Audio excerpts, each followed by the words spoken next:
بسم اللہ الرحمن الرحیم السلام علیکم ورحمۃ اللہ وبرکاتہ ناظرین پروگرام احوال ہزارہ تواڈا میزبان مہر سیماب ایک باری پھر حاضر ہاں ناظرین اج دے حوالے ہزارہ خصوصی پروگرام اسی حاضر ہاں اسی اج گل کرساں جس طرح کہ خیبر پختونخوا اسمبلی دا جڑا بجٹ 2025-2026 پیش ہو گیا اسی حوالے نال میں گل کرساں اتنے جڑے ساڈے نال کاروباری شخصیات موجود نے میں اس دا دستا چلا کہ نئے مالی سال دا بجٹ جڑی ہے اس دی آمدنی دا کل تخمینہ جڑا ہے 2119 ارب روپے جو ہے وہ لایا گیا ہے. اسی طرح نئے صوبائی بجٹ اخراجات کا جو تخمینہ ہے وہ 1962 ارب روپے. اسی گل کرساں اج ہزارہ ڈویژن دی کہ ساڈے ہزارہ ڈویژن واسطے اس بجٹ وچ جو ہے ترقیاتی بجٹ یہ کوئی میگا پروجیکٹ ہے یا نہیں تفصیلاً گل کرساں اتنے ساڈے نال جو ہے کاروباری شخصیات موجود نے انہاں نال اسی گل کرساں کہ آیا کہ اوورآل جڑا یہ بجٹ پیش ہویا کیا عوام دوست بجٹ ہے یا عوام دی فلاح و بہبود واسطے ہے یا نہیں. خاص طور اسی اج گل کرساں ہزارہ ڈویژن دی. جی ناظرین پروگرام دا باقاعدہ آغاز کرنے اسی گل کرساں اتنے ساڈے نال اس وقت موجود نے صبور قریشی صاحب جڑے سینئر ممبر نے ICCI دے. السلام علیکم صبور صاحب. وعلیکم السلام. کیا حال ہے؟ ٹھیک ہو؟ الحمدللہ. اج اسی پوچھساں بجٹ کے حوالے نال خیبر پختونخوا دا بجٹ جڑا ہے اس کے حوالے نال اسی گل کرتے ہیں پہ تو میں دسو کہ ہزارہ ڈویژن کدے اس پروجیکٹس کی گل کراں اس بجٹ کی رکھا گیا مطلب سمجھ دیو کہ ہزارہ ڈویژن واسطے بھی کچھ ہے کوئی میگا پروجیکٹ یا کیا سو اوورآل تسی ذرا تھوڑا جائزہ دسو اس پورے بجٹ کا. جی میں سب تو پہلے مہر سیماب صاحب تو سندا اور تو سارے چینل کے ٹو دا انتہائی مشکور ہاں کہ انتہائی عام ایشوز تے تسی گائے بگائے اور ہزارہ ڈویژن دے مختلف جڑے مسائل نے انہاں تے پروگرام دا انعقاد کرتے رہندے ہو جس سے میں تساں خراج تحسین پیش کروں. شکریہ جی. جہاں تک بجٹ دا ایشو ہے انفارچونیٹلی پاکستان میں نہ کدے عوام دوست بجٹ بنے نے اور نہ عوام دی پرائرٹیز مد نظر رکھ کے بجٹ دا تعین کیتا جلدا ہے. جہاں تک تساں کول اقتصادی خود مختاری نہ ہوئے تاں تک بجٹ عوام دی ویلفیئر آسے نہیں بن دے ہوندے بلکہ وہ ادارے اور ڈونر ایجنسیز میرا اشارہ IMF world bank Asian bank جڑے پاکستان فائنانس کر رہے ہوندے انہاں دی کمٹمنٹ یا انہاں دی انسٹرکشنز تے ہی بجٹ بن دین. اور پاکستان میں تے بجٹ الفاظ دی وہ ہیرا پھیری ہے جڑی جنرل پبلک تے سمجھ ہی نہیں آندی کہ وہ آکھنا کے چاہ رہے. اور اسمبلی وچ بھی ایک عجیب تماشا ہوتا ہے کہ جڑی حکومتی لوگ نے اس بجٹ اپریشیٹ کر رہے ہوندے تاڑیاں مار رہے ہوندے اور جڑے مخالف نے وہ شاؤٹ کر رہے ہوندے نہ کوئی بجٹ کی تقریر سن سکتا ہے نہ عوام سمجھ آندی ہے اتنے کمپلیکیٹڈ اور ٹرمینالوجیز دا یوز کرتے ہیں. پھر مہر سیماب صاحب ایک پاکستان میں اور بھی ایشو ہے کہ NFC ایوارڈ جڑا نیشنل فائنانس کمیشن ہے اس کے تحت ایک تعین ہے کہ پروونسز فیڈریٹنگ یونٹ پروونسز یہ پیسے دے سن اور اس کا چونکہ منصفانہ تقسیم اس سے نہیں ہوندی کہ مرکز کوئی اور حکومت ہوندی ہے صوبے وچ کوئی اور حکومت ہوندی ہے. پرسنل لائک اور ڈس لائک تے تعین کیتا جلدا ہے. اگر تے صوبائی حکومت یا صوبائی چیف ایگزیکٹو میری پسند ہے اساں دے دیتا جلدا ہے اور اگر میری پسند ہے نہیں تو اساں کام بھی دیتا جلدا ہے اور اس تے رستے پہ روڈے بھی اٹکائے جلدے ہیں. جنہاں تساں دا پرٹیکولر کوشچن ہے ہزارہ ڈویژن دے بارے ہزارہ ایک اساں دا انتہائی میں سمجھنا کہ زرخیز ڈویژن ہے. اس میں اللہ تعالیٰ نے بہت زیادہ نیچرل ریسورس رکھے دیں.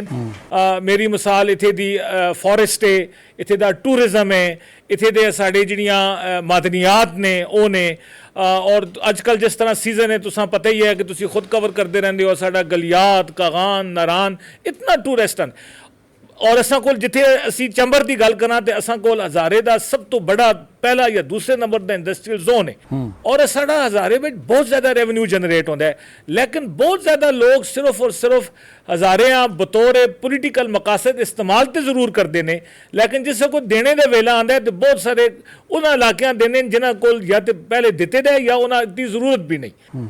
اساں کول روڈاں دا انفراسٹرکچر اسپیشلی میں چونکہ تسی ہری پور چمبر وچ پروگرام کر رہے ہو اساں کول ہری پور چھپر روڈ جڑا بہت زیادہ لوکاں لنک کردا ہے اور جڑے فار فلنگ ایریاز نے اتھے بزنس ایکٹیویٹیز ہوندیاں اس دی حالت دیکھو کہ آدمی ذرا جی بارش ہوئے تو موو نہیں کر سکتا گڈیاں موو نہیں کر سکتی. نو ڈاؤٹ کہ ہری پور کم بھی ہوئے ایجوکیشن سیکٹر کم ہوئے لیکن کچھ انفراسٹرکچر یا اسی اگر ہری پور کی گل نہ بھی کرا ایبٹباد ہے مثال کے طور پہ اس کا ایک ہونا چاہیے ایگزٹ ہونا چاہیے یا لوگ کلندر آباد تو نکل دیں یا لوگ اتنے جا کے حویلیاں کو. صبور صاحب میں تھوڑی جی گل کرساں کدے دیکھو جی جس طرح کہ آتے ہیں کہ خیبر پختونخوا کی ترقی واسطے کیا یہ بجٹ تسی سمجھتے ہو کہ اس مفید ہے یا نہیں ہے؟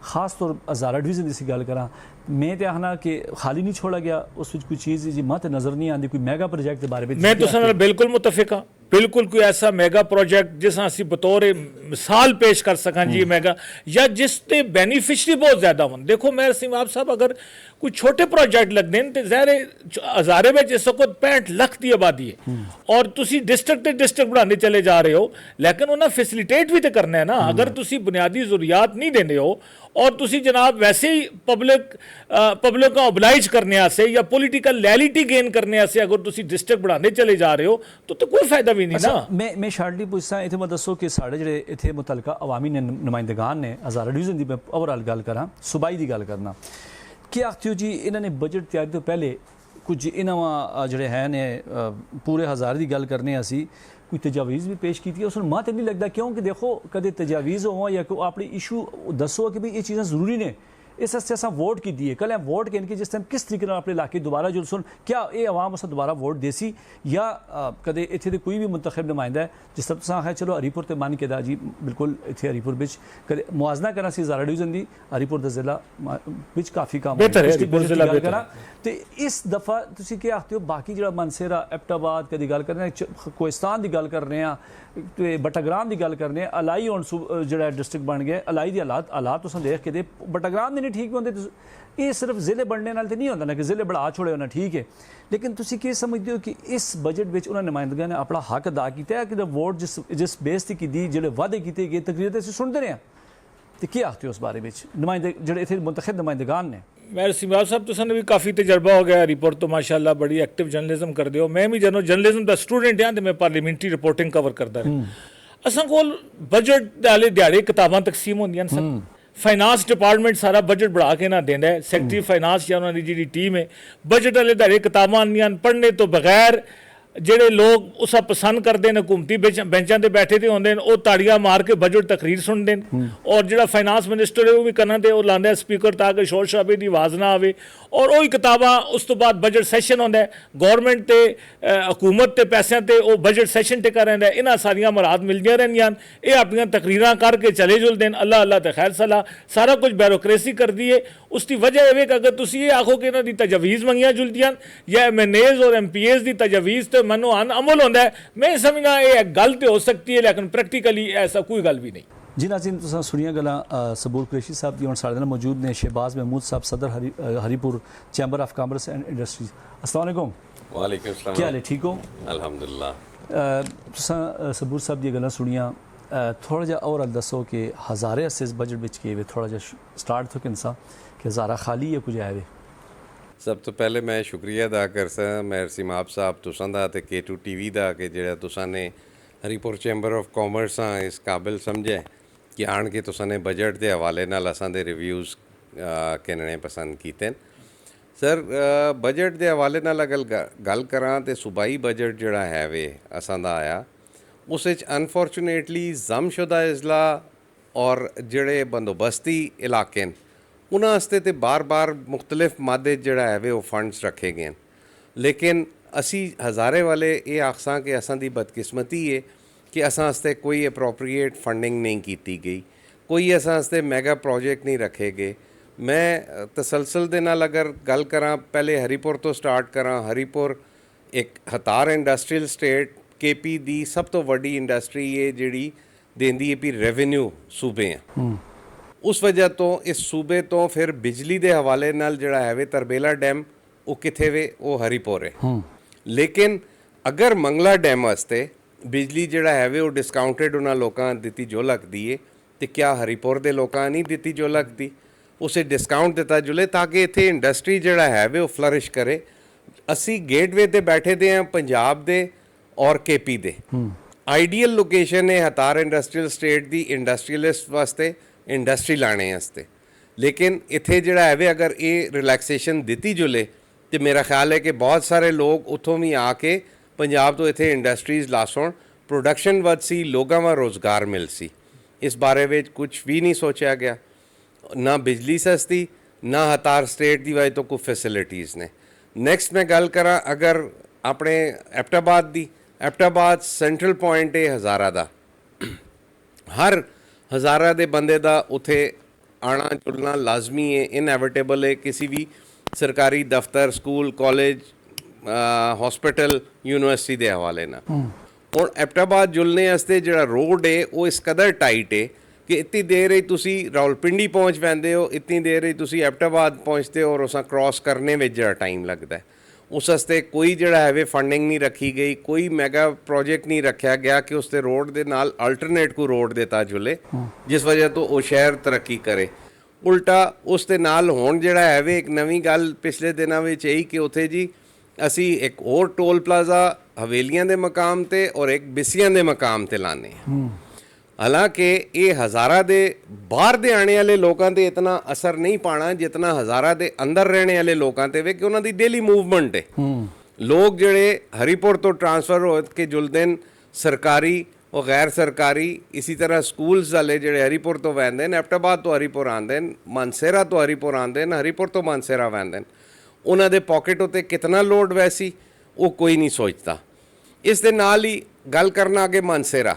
ਹੁਣ ਮਾਨਸੇਰਾ ਜਿਹੜਾ ਹੈ ਵੇ ਉਹ ਇੱਕ ਪੂਰੇ ਕੋਹਿਸਤਾਨ ਦਾ ਔਰ ਗਿਲਗਿਤ ਬਲਤਿਸਤਾਨ ਦਾ ਇੱਕ ਗੇਟਵੇ ਵੇ। ਮਾਨਸੇਰਾ ਦੇ ਨਾਲ ਮਾਦਨੀਆਤ ਕਿਤਨੀ ਵੱਡੀਆਂ, ਬਹੁਤ ਸਾਰੀਆਂ ਮਾਈਨਸ ਨੇ। ਗਵਰਨਮੈਂਟ ਆਖਿਆ ਇਹ ਨਹੀਂ ਚਾਹੀਦਾ ਕਿ ਉਹਨਾਂ ਮਾਈਨਸ ਵਾਸਤੇ ਲੋਕਾਂ ਵਾਂ ਘੱਟ ਖਰਚੇ ਤੇ ਘੱਟ ਮਾਰਕਅਪ ਉੱਤੇ ਉਹਨਾਂ ਮਸ਼ੀਨਰੀ ਪ੍ਰੋਵਾਈਡ ਕਰੇ। ਇੱਥੋਂ ਜਿਪਸਮ ਨਿਕਲਦੀ ਏ, ਇੱਥੋਂ ਜਿਹੜਾ ਹੈਵੇ ਬਹੁਤ ਸਾਰੇ ਹੋਰ ਸੋਪਸਟੋਨ ਹੋ ਗਿਆ, ਬਹੁਤ ਸਾਰੀ ਹੋਰ ਮਾਦਨੀਆਤ ਨੇ ਜਿਹੜੀ ਇੰਟਰਨੈਸ਼ਨਲੀ ਮਾਰਕੀਟ ਵਿੱਚ ਵੈਂਦੀਆਂ। ਉਸ ਵਾਸਤੇ ਕੋਈ ਸੈਂਟਰ ਬਣਾਇਆ ਜੁਲੇ ਕਿ ਲੋਕਾਂ ਵਾਂ ਜਿਹੜੇ ਉਸ ਮਾਦਨੀਆਤ ਦੇ ਸ਼ੋਬੇ ਵਿੱਚ ਨੇ ਉਸ ਗਾਈਡਲਾਈਨ ਮਿਲੇ, ਉਹਨਾਂ ਦੀ ਐਕਸਪੋਰਟ ਹੋ ਕੇ ਉਹਨਾਂ ਦੇ ਪਾਕਿਸਤਾਨ ਵਿੱਚ ਜਿਹੜੀਆਂ ਇੰਡਸਟਰੀਜ਼ ਨੇ ਵੱਡੀਆਂ ਉਹਨਾਂ ਤੇ ਯੂਜ਼ ਹੋ ਸਕੇ। ਠੀਕ ਮਕਸਦ ਇਹ ਵੇ ਕਿ ਹਜ਼ਾਰੇ ਆ ਜਿਹੜਾ ਮੈਂ ਉਹੀ ਪੁੱਛਣ ਸਵਾਲ ਇਸਾ ਖਾਲੀ ਛੋੜਾ ਗਿਆ ਮਤਲਬ ਉਸ ਹਿਸਾਬ ਤੇ ਸਰ ਅਗਰ ਬਨਜ਼ਰੇ ਕਿ ਹਜ਼ਾਰੇ ਇਸ ਵਿੱਚ ਜਿਹੜਾ ਹੈ ਕੁਝ ਮਿਲਾ ਹੈ ਇਸ ਵਿੱਚ ਸਰ ਬਨਜ਼ਰੇ ਗੈਰ ਅਗਰ ਜਿਹੜਾ ਹੈ ਵੇ ਪੂਰੇ ਇਸ ਉਸਾਂ ਸਟੱਡੀ ਕੀਤਾ ਜੁਲੇ ਜੋ ਮੈਂ ਨਾਕਿਸ ਸਮਝ ਆਈ ਹੈ ਮੇਰੀ, ਮੈਂ ਇਸਾ ਪੂਰਾ ਸਟੱਡੀ ਕੀਤਾ ਤੇ ਹਜ਼ਾਰੇ ਵਾਸਤੇ ਕੋਈ ਖੁਸ਼ਾਇਨ ਕਿਸਮ ਦਾ ਕੋਈ ਪ੍ਰੋਜੈਕਟ ਜਾਂ ਕੋਈ ਵੀ ਖੁਸ਼ਾਇਨ ਕਿਸਮ ਦਾ ਇੱਥੇ ਵਾਸਤੇ ਕਿਸੇ ਵੀ ਕਿਸਮ ਦਾ ਬਜਟ ਨਹੀਂ ਰੱਖਿਆ ਗਿਆ ਜਿਸ ਨਾਲ ਹਜ਼ਾਰਾ ਤਰੱਕੀ ਕਰਾ ਕੇ ਜਾਂ ਹਜ਼ਾਰੇ ਵਿੱਚ ਕੋਈ ਤਰੱਕੀ ਹੋਆ ਕੇ। ਇਹ ਮੈਂ ਇਸ ਚੀਜ਼ ਦਾ ਬਿਲਕੁਲ ਆਖਸਾਂ ਜੀ ਕਿ ਇਹ ਅਸਾਂ ਨਜ਼ਰ ਨਹੀਂ ਆਇਆ, ਸ਼ਾਇਦ ਅਸਾਂ ਦੀ ਨਜ਼ਰ ਚੋਂ ਨਹੀਂ ਗੁਜ਼ਰਿਆ, ਹਾਲਾਂਕਿ ਅਸਾਂ ਬੜੀ ਡਿਟੇਲ ਨਾਲ ਇਸ ਸਾਰੇ ਪੜ੍ਹਿਆ। ਮਤਲਬ ਨਹੀਂ ਬਹੁਤ ਬਹੁਤ ਸ਼ੁਕਰੀਆ ਨਾਜ਼ਰੀਨ ਇਹ ਸਾਡੇ ਨਾਲ ਜਿਹੜੇ ਹਨ ਸ਼ਹਿਬਾਜ਼ ਸਾਹਿਬ ਮੈਂ ਉਸ ਦੱਸਦਾ ਜੁਲਾਂ ਕਿ ਬਿਲਕੁਲ ਜਿਸ ਤਰ੍ਹਾਂ ਨਾਲ ਗੱਲਾਂ ਕੀਤੀਆਂ ਮੈਂ ਤੇ ਇਹੀ ਜਿਹੜਾ ਹੈ ਦੇਖਣਾ ਪਿਆ ਕਿ ਮਾਨਸੇਰਾ ਹਰੀਪੁਰ ਐਬਟਾਬਾਦ ਜਿਹੜੇ ਵੀ ਸ਼ਹਿਰ ਤੁਸੀਂ ਕਹਿੰਦੇ ਤੇ ਇੱਥੇ ਕਿਸੇ ਮਨਸੂਬੇ ਦਾ ਨਾ ਹੋਣਾ ਇਹੀ ਹੈ ਕਿ ਇਹ ਜਿਹੜਾ ਸਾਡਾ ਹਜ਼ਾਰਾ ਹੈ ਉਹ ਹਕੂਮਤੀ ਜਿਹੜਾ ਹੈ ਤਰਜੀਹਾਤ ਸ਼ਾਮਲ ਨਹੀਂ। ਟਾਈਮ ਹੁੰਦਾ ਬ੍ਰੇਕ ਦਾ, ਮਜ਼ੀਦ ਵੀ ਗੱਲ ਕਰਸਾਂ ਕਿਧਰ ਜਰੀਓ ਸਾਡੇ ਨਾਲ ਰਹੀਓ।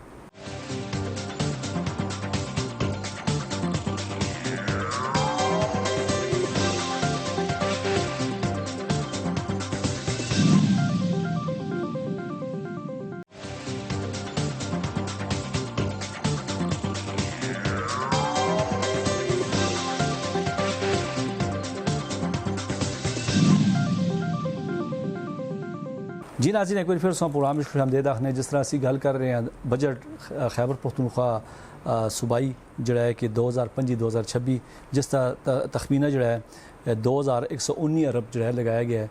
बहरहाल गलबात हो रही है, असी मौजूद आए थे मुख्तलिफ जी साढ़े को शख्सियात ने कारोबारी उन्होंने भी गलबात हो रही है।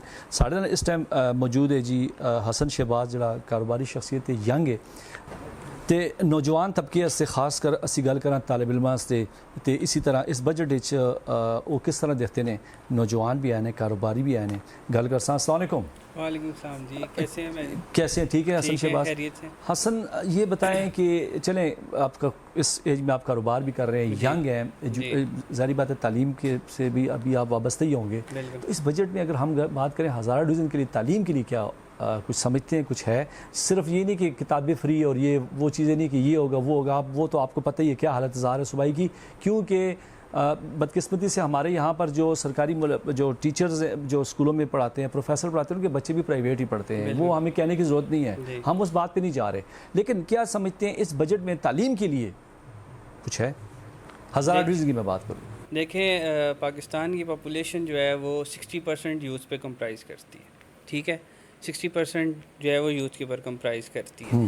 تو یوتھ کو سمجھ جاتا ہے کہ جو ہے وہ ایک ملک کی ریڑھ کی ہڈی کی طور پہ وہ کام کرتی ہے. جی جی ٹھیک ہے. تو ابھی جس طرح لوگ اسٹوڈنٹس ہیں وہ گریجویٹ ہو کے جاتے ہیں آگے جابس دیکھتے ہیں, تو ان کے لیے اگر جاب کسی کے لیے اپلائی کرتے ہیں تو ان کو کہا جاتا ہے جی کہ ایکسپیرینس لے کے آئیں یا کسی اچھی جگہ کی انٹرنشپ لے کے آئیں. تو وہ انٹرنشپس کیسے وہ اس کو یوٹیلائز کریں گے یا اس کو کیسے حاصل کریں گے کہ اگر کسی جگہ پہ کسی اچھے سیکٹر میں جابس دی نہیں گئی ہوں.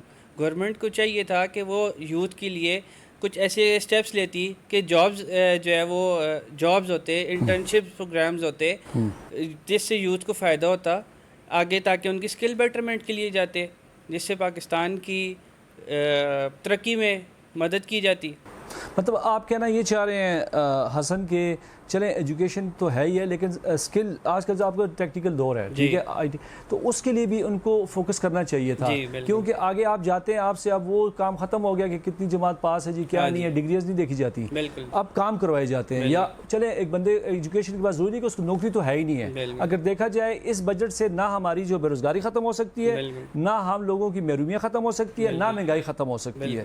کہنے کا مقصد یہ ہے کہ آپ کہہ رہے ہیں اسکلز, دیکھیں آپ بندے کو کچھ ایسی ایجوکیشن سیکٹر میں ان کو تبدیلی لانی چاہیے کہ وقت جو یہ ٹائم جا رہا ہے کہ بندہ تعلیم کے بعد خود اپنا کاروبار کر سکے یا جہاں بھی جائے اس کو کچھ کرنا آتا ہو. اب وہ چیز نہیں رہی کہ بھئی آپ بیٹھ کے بس کچھ کام کرنا ہے, کسی کو دیکھنا نہ پڑے. تو آپ کیا سمجھتے ہیں کہ اس میں کیا ہونا چاہیے اور بہتر ہو کیا نہیں ہوا؟ ان کو چاہیے تھا کہ ڈفرینٹ انڈسٹریز میں جو ہے وہ انٹرنشپ پروگرامز دیتے یا پھر جابز آفر کرتے جس سے اسٹوڈنٹس کو ہیلپ آؤٹ ہو سکے.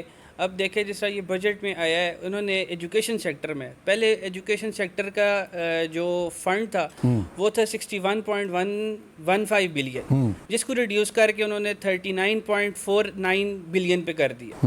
تو کتنا بڑا ڈاؤن فال ہے ایجوکیشن سیکٹر میں. اب اس سے آگے اسٹوڈنٹس فیسیلیٹیٹ کیسے کیے جائیں گے؟ بالکل. اب انہوں نے پروجیکٹس کرنے ہیں اسٹوڈنٹس نے, تو اس کے لیے بھی انہوں نے اپنے پاکٹ سے اس پروجیکٹ کے لیے جو بھی ان کی چیزیں چاہیے ہوں گی وہ اس فیسلٹی یوز کریں گے. یونیورسٹی کالج کوئی بھی کسی اسٹوڈنٹ کو پروجیکٹ کے ریلیٹڈ کسی چیز میں ریلیٹڈ فیسیلیٹیٹ نہیں کر رہی, تو پھر ہمارا یوتھ کیسے آگے جائے گی؟ بالکل. مقصد یہ میں نے بھی دیکھا ہے نا کہ یہاں پر دیکھیں گورنمنٹ اگر ان کو سپورٹ نہیں کرے, یہاں پہ کیا ہوتا ہے ایک یونیورسٹی سے آپ فارغ ہو رہے ہیں یا کسی پرائیویٹ سیکٹر میں پڑھ رہے ہیں, آپ کو کہتے ہیں جو انٹرنشپ جو ہے کہیں سے کر کے لے کے آئے, وہ خود وہ جاتا ہے سفارش ڈھونڈتا ہے پھر, ٹھیک ہے, کیونکہ گورنمنٹ کے پاس ان کے پاس آگے وسائل نہیں ہوتے کہ وہ اسی کو, جس طرح آپ نے بات کی, آپ کہنے کا مقصد یہ ہے کہ ان کو پراپرلی اس میں بجٹ میں اس کے لیے فنڈ رکھ کے اس کو باقاعدہ انٹرنشپ کے لیے یا اس کی جاب کے لیے اس تعلیم کے بعد بھی اس کو اپنا کنٹینیو رکھتا کہ وہ اس کو آسانی سے جاب مل سکتی یا خود جا سکتا ہے ایک ٹائم ٹیبل کے تھرو.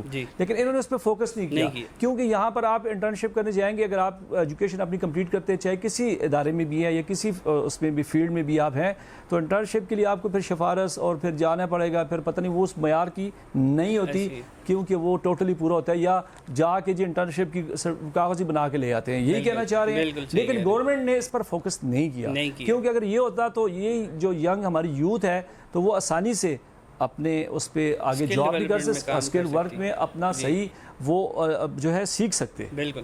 کیونکہ یہاں پر وہ کہتے ہیں بھائی برائے نام ہی ہوتا ہے کہ آپ انٹرنشپ کر رہے ہیں, لیکن گورنمنٹ نے ٹھیک ہے انہوں نے کتابیں فری کر دی لیکن اس طرف بھی جانا چاہیے, یہ کہنا چاہ رہے ہیں. تو کیا میسج دیں گے پھر؟ میں کہنا چاہوں گا جی کہ گورنمنٹ کو چاہیے ڈفرینٹ سیکٹرز میں جاب جنریٹ کرے, تو انٹرنشپ جنریٹ کرے جس سے یہ آنے والی یوتھ کی مدد کی جا سکے تاکہ وہ انڈسٹری میں اپنے پاؤں پہ کھڑے ہو سکے. وہ جس وقت ان ایکسپیرینس ہوتے ہیں اور انڈسٹری کہتی ہے جی ایکسپیرینس لے کے آئیں, تو وہ ایکسپیرینس کہاں سے لے کے آئیں؟ جی ناظرین, پروگرام ساڑا جاری ہے. ہون ساڑے نال موجود نے ملک عمیر خالد صاحب جڑے کہ ایگزیکٹو ممبر نے, تے اس تو بعد کاروباری شخصیت بھی ہیں, انہوں نے گل بات کرسا. السلام علیکم. وعلیکم السلام. عمیر بھائی کیسے ہیں آپ؟ الحمدللہ ٹھیک ہیں.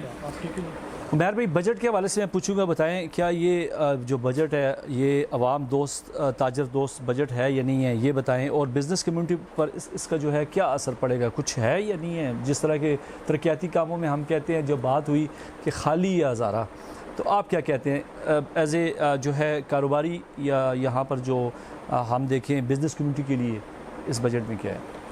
سب سے پہلے تو عمیر صاحب آپ کا شکریہ کہ آپ نے اپنا قیمتی ٹائم دیا ہمیں اور ہماری آواز جو ہے عوام تک آپ پہنچا رہے ہیں. جی پھر علی پور چیمبر کا جو پلیٹ فارم ہے ان کا بھی شکریہ جی صدر صاحب کا جنہوں نے آج یہ پلیٹ فارم مہیا کیا. جیسا کہ آپ نے سوال کیا ہے جی کہ یہ بجٹ عوام دوست یا تاجر دوست ہے یا نہیں، اس میں آپ کو بتاتا چلوں یہ بالکل بھی عوام دوست یا تاجر دوست ہرگز نہیں ہے. عوام دوست بجٹ یا تاجر دوست بجٹ کا ہمیشہ سے فقدان رہا ہے. ہمارے جو بھی بجٹ وفاقی آئے ہیں یا صوبے کے آئے ہیں اس میں ہمیشہ اس چیز کا فقدان رہا ہے. اس کی اہم وجہ، اہم مسئلہ اس کا جو سٹیک ہولڈرز ہیں ان کے ساتھ مشاورت نہیں کی جاتی.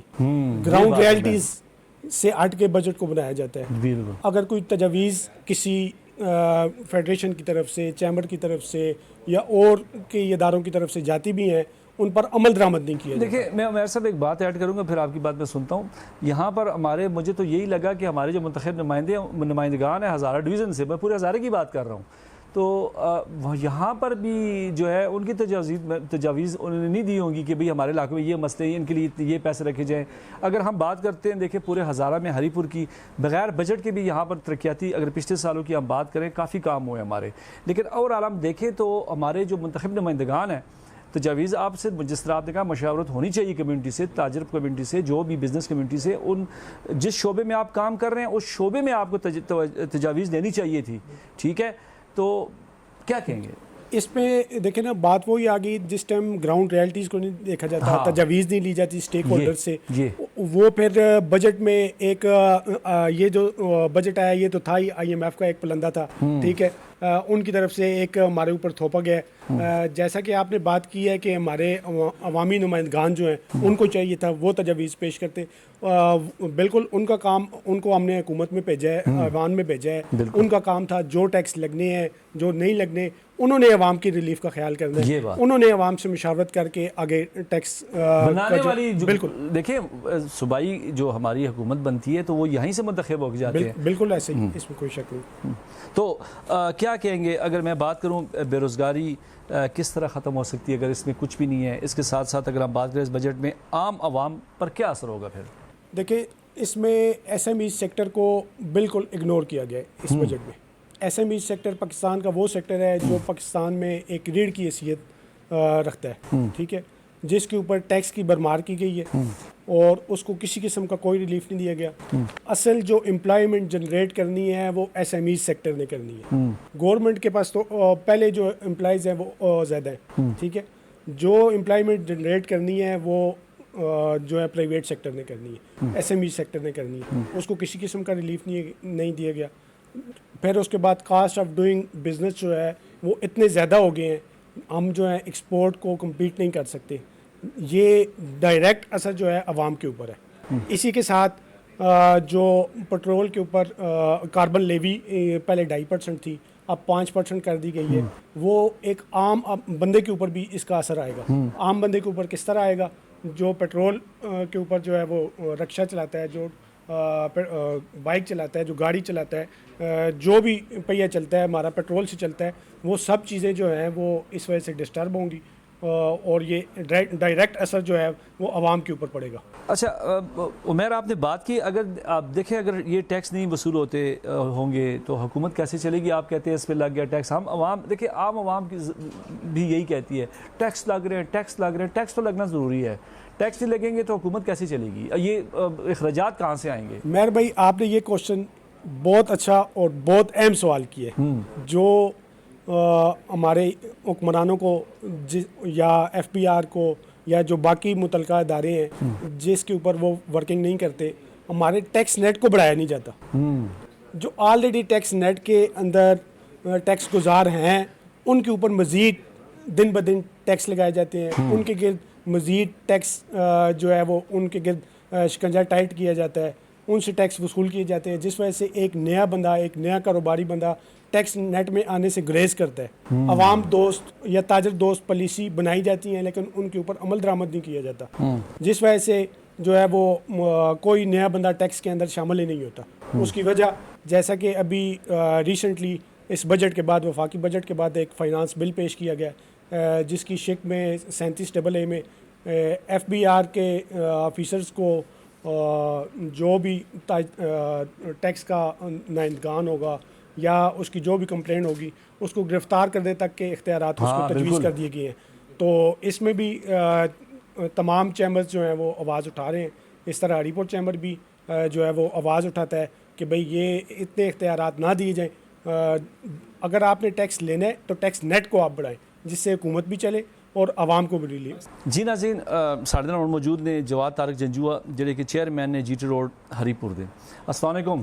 وعلیکم السلام مہر بھائی. کیا ہے جواد بھائی ٹھیک ہو؟ الحمدللہ ٹھیک ٹھاک. جواد بھائی سب تو پہلے میں دسو 2025-2026 دا بجٹ ہزارہ ڈویژن سے کچھ ہے وے اس بجٹ وچ یا نہیں؟ میگا پروجیکٹ کی گل کر. بہت شکریہ مہر بھائی مین بہت شکریہ K2 ٹیلی ویژن اساں پھر موقع دینے دا. بالکل جی بجٹ وچ ہزارہ سے بڑیاں پروجیکٹس آندے گئے نے دیتے گئے نے. اس سے سب تو بڑا جہا پروجیکٹ ڈسٹرکٹ ہری پورن دیتا گیا سلاٹر ہاؤس دیتا گیا جو کہ اساں دی ڈسٹرکٹ کی بالکل ضرورت ہے وے لیکن صوبائی بجٹ وچ صرف سلاٹر ہاؤس ڈسٹرکٹ ہری پورن دینا اساں سے شرمندگی دا باعث ہے. مطلب یہ بھی بڑا پروجیکٹ ہے جی. دیکھو بالکل میں آخا ضرورت بالکل ہے وے لیکن اساں سے شرمندگی دا باعث ہے چونکہ 2119 ارب دا پروجیکٹ پیش کیتا پہ جاندا ہے تے ڈسٹرکٹ ہری پور جو کہ ریونیو جنریٹ کرنے میں سب تو بڑا اپنا رول پہ پلے کردا ہے. اس وچ اساں دی ہتار انڈسٹری جڑا ہے 400 تو 420 ارب اس دفعہ سالانہ ریونیو جنریٹ کر کے گورنمنٹ خیبر پختونخوا دیتا. اس تو ہٹ کے اساں کول تربیلا ڈیم نے 84 گراماں دی اتھے ڈسٹرکٹ ہری پور دے 84 گراماں دی قربانی نال یہ تربیلا ڈیم بنیا ہے. تے اساں جتھے بھی قربانیاں دتی وینیاں نو ہزارے دے نصیب اسے قربانیاں ہوندیاں نے. ٹیکسز نچوڑ سارا ساڈے اسے ریونیو ساڈا سارا اسی دیساں تے اس تو بعد بجٹ وچ اساں صرف ایک سلاٹر ہاؤس مل سی جو کہ وہ بھی اسی خوش آئند اپنے طور تے اسی اس میں قبول کرنے ہیں تے امید کرنے ہیں انشاءاللہ نیکسٹ ٹائم.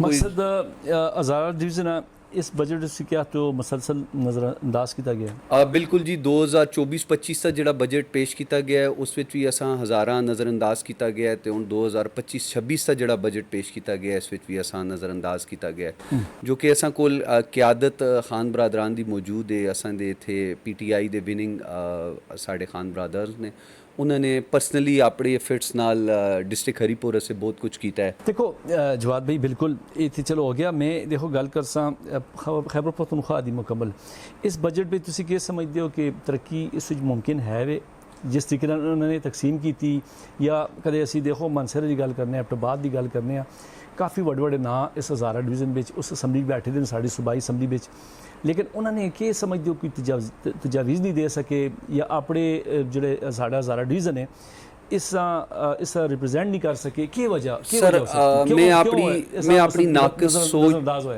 ناقص سوچ تے علم دے مطابق یہی گل کرساں کہ شاید او دے جڑے ہیں نے وزارتاں جڑیاں ہیں نے وہ ہزارہ دے نصیب وچ آ دتیاں گئیاں تے ان ریٹرن جڑا بجٹ تے ترقیاتی فنڈ ہے وہ سارے دا سارا خیبر دی طرف پختونخوا دی طرف سوری کہن گے تے خیبر جڑا ہے وہ نظر انداز کر چھوڑا. چونکہ تساں پتہ ہے خیبر پختونخوا جس ٹائم نام پیندا ہے اس ٹائم بھی یہ آبجیکشن رہی ہے پختون اس ٹائم جڑا بجٹ ہے وہ سارا پختون دی طرف موو کر دیتا گیا ہے.